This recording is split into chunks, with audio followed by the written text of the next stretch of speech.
자, 우리 경찰 실무 그리고 경찰학 공통 문제 8번째 문제를 풀어보도록 하겠습니다. 자, 국가공무원법상 직위해제에 관한 설명입니다. 우리 직위해제 가능한 사유를 보면은 이렇게 금품 그리고 성범죄 등 대통령령으로 정하는 그런 중대한 사건에 대해서 수사 중이다. 그리고 이제 고위공무원단이 고위공무원단에 대해서 적격 심사가 요청되었다. 그리고 중징계 의결이 요구되었다. 그런 경우죠. 그리고 이제 기소가 된 경우인데 약식 명령을 제외하고, 그리고 능력이 부족하다든지 그런 경우가 되어 있습니다. 자, 그렇게 이제 금성 고중기 능력 부족 이렇게 한번 써볼까요? 자, 경향에 쓸걸. 괜히 그렇게 했네요. 그죠? 자, 금품이나 성범죄와 같은 대통령령으로 정하는 중대한 범죄로, 뭐죠? 수사 중이다. 그리고, 고위공무원단, 고공단이죠. 고공단에 대해서 적격 심사가 적격한지 요청이 되었다. 자, 금성, 그 다음에 중징계 해달라고 요구되었다. 우리가 징계를 요구할 때는 경찰기관장이 중징계를 해달라 혹은 경징계를 해달라 이렇게 구분해서 요구를 하게 되어 있습니다. 그래서 중징계 해달라고 요구되었다면 이제 직위해제 사유가 된다는 것이죠. 자, 그 다음에 검사가 기소를 했다면, 하지만 약식명령은 제외합니다. 약식명령은 제외하고 정시로 기소했다면, 그리고 이제 업무 수행 능력이 상당히 부족한 경우예요. 혹은 근무 성적이 상당히 불량하다는 거죠.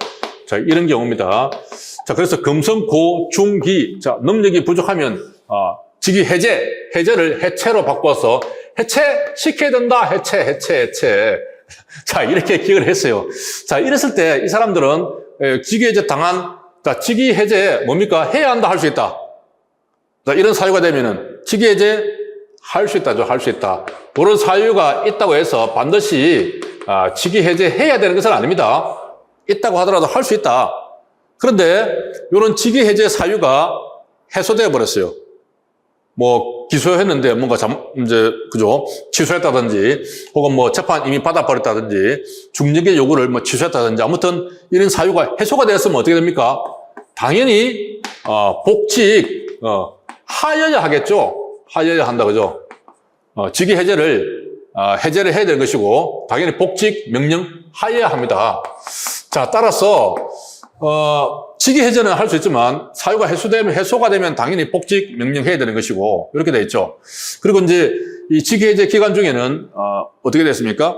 우리가 출근할 의무는 없죠. 출근하지 않으면 월급도 주지 않아야 하는 것이죠. 자, 그러면 직위 해제된 사람에게도 월급은 아예 안 주나요? 주나요? 애매하죠. 자, 징계를 받으면 어떻게 됩니까? 징계를 받았을 때 자, 여기에 보면 이제 정직이라는 게 있죠. 정직 받으면 월급이 아예 안 나가요. 월급이 아예 안 나간다. 자, 감봉을 받으면요. 감봉이 아니라 강등을 받으면 자, 이때에도 계급이 한 단계 내려가고 또 3개월간 정직도 포함되기 때문에 역시 월급이 안 나가요. 자, 직위해제도 출근은 안 하는데 얘네들은 어떻게 될까요? 얘네들은 아직 잠정적이죠.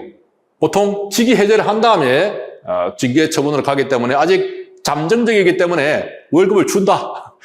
일부만 준다, 일부만. 그렇게 해서, 그죠? 자, 보면 이제, 이것도 우리가 암기하기도 합니다. 그죠? 그래서 보면 이제, 금품이나 이렇게 금성, 중기 사유이면 월급에 50% 주다가 30% 주고, 고공단은 70% 주다가 40% 주고, 그런 게 있습니다. 그죠? 그래서 아무튼 일부를 주긴 줘요. 주긴 준다. 자, 그런 특징이 있는데, 자, 문제를 보도록 하겠습니다. 직무 수행 능력이 부족하거나 근무 성적이 나쁜 자는, 자, 직위를 부여하지 아니할 수 있는 것이지, 반드시 의무적으로 직위 해제해야 되는 것은 아닙니다. 자, 이런 거 잘 봐야 돼요. 자, 파면 강등 정직이 중징계죠. 이런 사유가 있으면, 자, 부여하지 아니할 수 있다. 자, 맞습니다. 형사사건으로 기소가 되었는데, 자, 약식 명령은 제외한다 그랬죠. 자, 직위를 부여하지 아니할 수 있죠. 그리고 이제 직위 해제 사유가 해소가 되면 이제 복직은 반드시 복직 명령을 시켜줘야 합니다. 그때는 하여야 한다죠. 자, 그 다음에 금품이나 성범죄 등 대통령령으로 정하는 비행위로 인해서 수사기관에서 조사나 수사를 받는 경우에도 직위를 부여하지 아니할 수 있죠. 자, 이런 사람에 대해서 정상적인 업무 수행을 기대하기 현재 어려운 자로서 지게되었다라면 3개월 내에서 대기를 명한다? 자, 이렇게 대기를 명하는 것은 자, 어떤 경우입니까? 이 경우는 하나밖에 없어요. 자, 어떤 경우냐? 바로 위에 있는 1번 같은 요 사례입니다. 직무 수행 능력이 상당히 부족해서 도저히 뭘 할 줄을 몰라. 또 문제가 있어가지고 안 배워서. 자, 이런 사람들은 3개월 동안 자, 대기 명령을 발령을 해놓고 이 동안에 교육을 시킨다든지 뭔가 개선을 시킬 수가 있겠죠. 그래서 이제 그 기간을 두고 보는 겁니다. 이렇게 3개월 범위 내에서 대기를 명령하는 것은 유일하게 자, 능력 부족, 근무 성적 불량. 자, 이 경우에 한해서 3개월 동안 이렇게 대기를 명령하는 것이지 다른 경우에는 대기를 명령할 수가 없어요. 왜냐? 자, 중징계 요구했다. 뭐 징계 언제 끝날 줄 알고 그죠? 빨리 끝날 수도 있고 되게 늦게 끝날 수도 있겠죠. 아무튼 그래서 기간을 제한할 수 없고 기소된 경우에 기소됐는데 그죠? 재판이 또 언제 열릴지도 모르고 상당히 시간이 길어질 수 있고 그렇죠.